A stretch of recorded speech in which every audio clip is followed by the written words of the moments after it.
Mais qu'est-ce qu'il y a encore? Les gens, ils m'aiment pas. Pourquoi tu dis ça? J'ai mis une photo de moi sur Instagram en vacances à Dakar et tout le monde s'en fout. Aïe aïe aïe.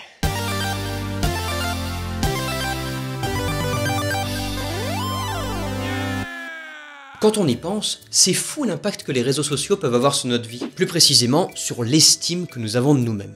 Et l'estime que nous avons de nous-mêmes est intimement liée à notre bonheur. Perso, j'ai jamais rencontré quelqu'un qui m'a dit « je suis très heureux et je me déteste ». Or, l'estime que nous avons de nous-mêmes va indéniablement influencer la manière dont nous allons vivre. Imaginons le cas suivant. Bon, admettons un gars qu'on va appeler Jean-Vladimir. Voilà, c'est un très beau prénom. Et ben en fait, ce type, il prend une photo de lui, puis il va la poster sur un réseau social. Une fois qu'il a publié sa photo, il attend de la réaction de la part des utilisateurs de ce réseau. Et en fait, sur les réseaux sociaux, l'interaction se fait principalement sous forme de likes ou bien de commentaires. Ainsi, il y a deux résultats qui sont possibles.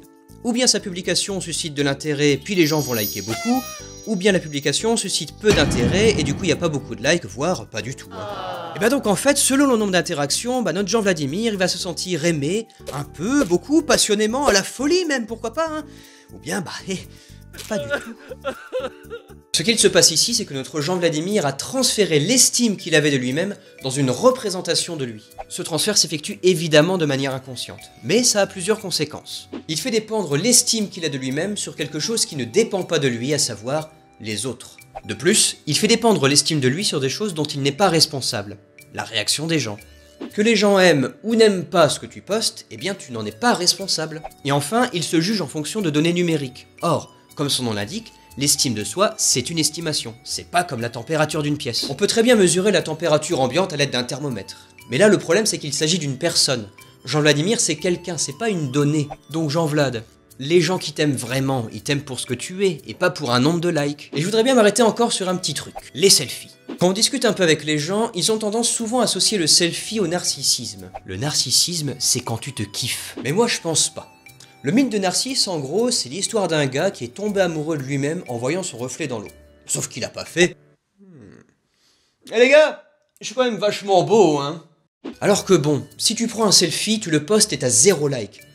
Bah tu vas faire comme Jean-Vladimir. Tu risques de te juger physiquement par rapport à une donnée numérique. Donc pour moi, le selfie, c'est pas du narcissisme en fait. Ça traduit plutôt le besoin qu'on a de se rassurer par rapport à l'image qu'on a de nous-mêmes.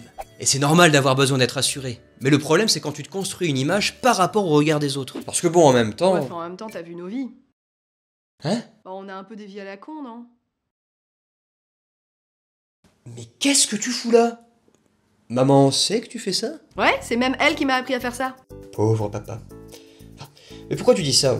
On n'a pas des vies à la con. Oh bah si, t'as un peu une vie à la con. Merci. Et dire que c'est ma sœur. Non mais regarde Justin Timberlake ou Beyoncé par exemple, c'est normal qu'ils aient plein de followers, leur vie elle a l'air trop cool. C'est pas comme toi avec tes petites BD d'Antonin et Jean-Luc. D'Ernest et Philibert. Oui voilà, le gamin avec le renard. C'est un canard. Tu me suis pas sur Insta? Hein? Revenons à Justin et Beyoncé. Tu sais que eux aussi ils font caca. Et parfois ils ont même la gastro. Oh non, pas Beyoncé. Eh si. Et si. Non, je ne pense pas. Ah, ça me rappelle la fois où on t'était chez Tati, puis t'avais pas dit...